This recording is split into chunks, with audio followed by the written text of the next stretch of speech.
Hi అండి. Myself Anu Chowdary, Ayurveda and family coach. ఈరోజు మనం వెయిట్ లాస్ గురించి మాట్లాడుకుందాం. అసలు ఈ వెయిట్ లాస్ అంటే ఏంటి? అసలు వెయిట్ ఎందుకు ఎక్కువ పెరుగుతున్నారు? మనం వెయిట్ లాస్ అవ్వాలంటే ఎలాంటి ఫుడ్ తినాలి? అసలు నాన్ వెజ్ తినొచ్చా లేదా అని చెప్పి చాలా వీడియోస్లో కామెంట్ పెట్టారు.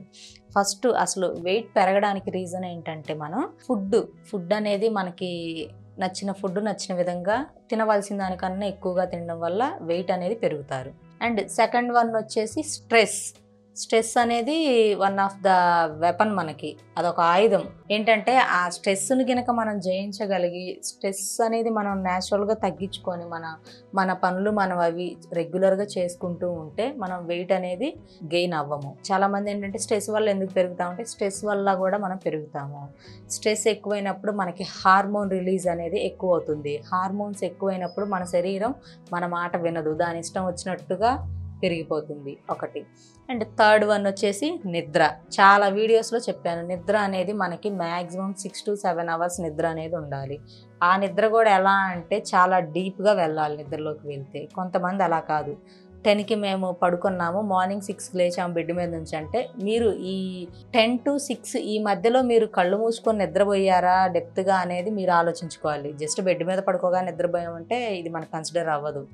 సో ఫస్ట్ నిద్ర అనేది కరెక్ట్గా పోవాలి. అండ్ నిద్ర పోయిన సమయంలోనే మనకి డైజెషన్ కానీ అండ్ స్కిన్ గ్లో కానీ అండ్ అన్నీ కరెక్ట్గా ఉంటాయి.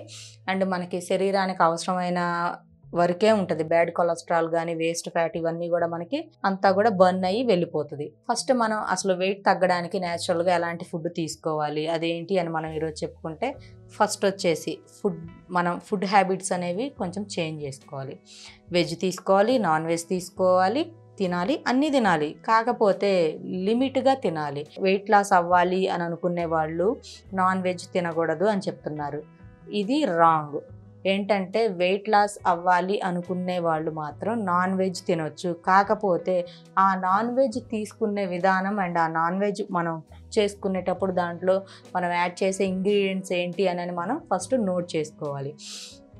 Maximum 200 grams 250 grams chicken or mutton రెగ్యులర్గా తీసుకోవచ్చు, ఇట్స్ నాట్ ప్రాబ్లం. అండ్ ఈ తీసుకునేది ఎలా ఉండాలి అంటే దీన్ని చిన్న చిన్న పీసెస్గా కట్ చేసేసుకొని వితౌట్ ఆయిల్. ఏంటంటే ఆల్రెడీ ఇందులో మనకి ఫ్యాట్ ఉంటుంది, సో అందుకని చెప్పి మనం ఆయిల్ లేకుండా, లేదంటే ఒక 10 drops ఆయిల్ మనం 10 drops ఆరు ఒక చిన్న టేబుల్ స్పూన్ ఆయిల్ని వేసేసుకొని లిమిటెడ్ మసాలాలు అంటే చాలామంది బీభత్సంగా వేసేస్తూ ఉంటారు, అలా యాడ్ చేయకూడదు. జింజర్ ఉంటుంది కదండి, జింజర్ గార్లిక్, ఈ రెండు కూడా పేస్ట్లా కూడా చేసుకొని అవసరం లేదు. చిన్న చిన్న ముక్కలు ఉంటాయి కదా, ఇంత జింజర్ పీస్ తీసేసుకొని దాన్ని కొంచెం మనం మెత్తగా పేస్ట్లా చేసుకొని కొంచెం చితగ్గొట్టేసేసుకొని చికెన్ కానీ మటన్ కానీ అందులో వేసేసుకోవాలి. అండ్ గార్లిక్ ఒక 2-3 pieces వేసేసుకొని మనం కుక్ చేసుకొని దాంట్లో లిమిటెడ్గా సాల్ట్ పెప్పర్ వేసుకుంటే చాలండి. అంతేగాని దాంట్లో చాలామంది పోసేస్తుంటారు. ఇవన్నీ తీసుకోవడం వల్ల ఏంటంటే ఆ చికెన్ మనకి డైజెషన్ అవ్వాల్సిన చికెన్ కూడా డైజెషన్ అవ్వకుండా అదనేది మనకి ఎసిడిక్ అయ్యి మనకు అన్కంఫర్టబుల్గా ఫీల్ అయ్యి అసలు అది మొత్తం మనకి ఎసిడిక్గా మారిపోతుంది. అలాంటప్పుడు మనం చేయాల్సింది ఏంటి అంటే తినొచ్చు, బట్ కాకపోతే దాని ప్రిపరేషన్ అనేది కరెక్ట్గా ఉండాలి. అండ్ మనం ఇప్పుడు చికెన్ తిన్నాం అనుకోండి, 250 grams ఒక మనిషి తినగలరు. ఏంటి అని అంటే దాన్ని న్యాచురల్గా మనం వితౌట్ రైస్తో మనం న్యాచురల్గా కుక్ చేసుకొని దాన్ని మనం ఒక స్నాక్లా తీసుకోవచ్చు, అది ప్రాబ్లం ఏమీ లేదు. సో 250 grams రైస్ తీసుకుంటే కూడా మన బాడీకి సరిపడా క్యాలరీస్, విటమిన్స్, ప్రోటీన్స్ ఉంటాయి, ప్రాబ్లం ఏమీ ఉండదు, వెయిట్ ఏమీ గెయిన్ అవ్వరు. ఇదొకటి. మరి కొంతమందిని చూసుకుంటే మేము అసలు నాన్ వెజే తినము అండ్ మేము ఫ్యాట్ ఉండేవి తినము అని చెప్తారు. కానీ ఎంత క్వాంటిటీ ఫుడ్ తీసుకుంటున్నారు? ఫర్ ఎగ్జాంపుల్ కొంతమంది రైస్ తింటారండి, రైస్ ఎంత తింటారు? మనం ఇంత తిన్నా కూడా అది మనకు తినాలనిపిస్తూనే ఉంటుంది. సో అలాంటప్పుడు చేయాల్సింది ఏంటి అంటే రైస్ క్వాంటిటీ తగ్గించాలి and double quantity veg curry తీసుకుంటే కనుక మనకి ప్రోటీన్స్ అనేవి అందులో ఎక్కువగా ఉంటాయి అండ్ మనకి ఆకలి అనేది వేయకుండా ఉంటుంది అండ్ మనకి కొంత తినగానే స్టమక్ నిండిన ఫీలింగ్ అనేది వస్తుంది. సో అది ఎప్పుడైనా కానీ మనకి ఆకలి వేసినప్పుడే తీసుకోవాలి, అంతేగాని టైం అయింది కదా అని చెప్పి కొంతమంది ఏంటంటే ఆకలి వేయకపోయినా కూడా ఫుడ్ తింటుంటారు. కానీ మన శరీరం మనకి చెప్తుంది, సిగ్నల్ ఇస్తుంది, ఆకలి వేస్తుంది తీసుకోండి అని. ఆ టైం అప్పుడు తీసుకుంటేనే మనకు డైజెషన్ అనేది కరెక్ట్గా ఉంటుంది, వెయిట్ గెయిన్ అవ్వకుండా ఉంటారు.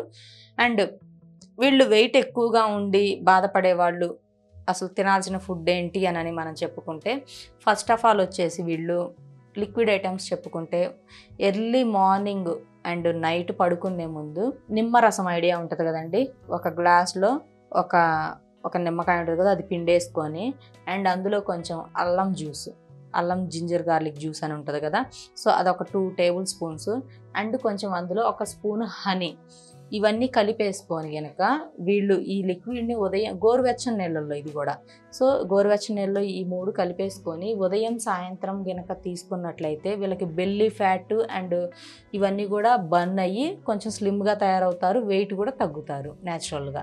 సో ఈ ఎక్కువ ఎవరైతే ఈ వెయిట్తో బాధపడుతున్నారో, వెయిట్ లాస్ అవ్వాలి అనుకునే వాళ్ళు ఈ విధంగా ట్రై చేయండి. అండ్ స్ట్రెస్ తగ్గించుకోండి, నిద్ర టైం టు టైం పోవాలి, అండ్ కర్రీ క్వాంటిటీ ఎక్కువగా ఉండాలి, రైస్ క్వాంటిటీ తగ్గించుకోవాలి. వీళ్ళు ఏంటంటే రెగ్యులర్గా ఒకటే తీసుకోకూడదండి. ఏం చేయాలి అంటే రోజుకి ఒకటి. ఫర్ ఎగ్జాంపుల్ 2 రోజులు మనం ఈ ఈ ఒక రకం ఫుడ్ తిన్నాం అనుకోండి, మళ్ళీ ఆఫ్టర్ 2 డేస్ మనం మార్చుకోవాలి మెను. సో ఇలా తీసుకున్నట్లయితే మన బాడీకి అన్ని ప్రోటీన్స్, విటమిన్స్ ఉంటాయి అండ్ మనం వెయిట్ అనేది పెరగకుండా ఉంటాము అండ్ చూడడానికి కూడా బాగుంటాం. సో న్యాచురల్గా ఇలా తగ్గొచ్చు వెయిట్ అనేది. సో ఈ వెయిట్ లాస్ కావాలన్నా అండ్ ఈ వెయిట్ లాస్కి మీకు సజెషన్స్ కావాలన్నా, లేదా ఈ వెయిట్ లాస్ మెడిసిన్ వాడి తగ్గుతామనే వాళ్ళు కూడా ఉన్నారు చాలామంది. సో ఇలాంటి వాళ్ళందరికీ హైదరాబాద్ సనత్ నగర్లో క్లినిక్ ఉంది, ఇక్కడికి వచ్చి నన్ను కన్సల్ట్ అవ్వచ్చు. Thank you.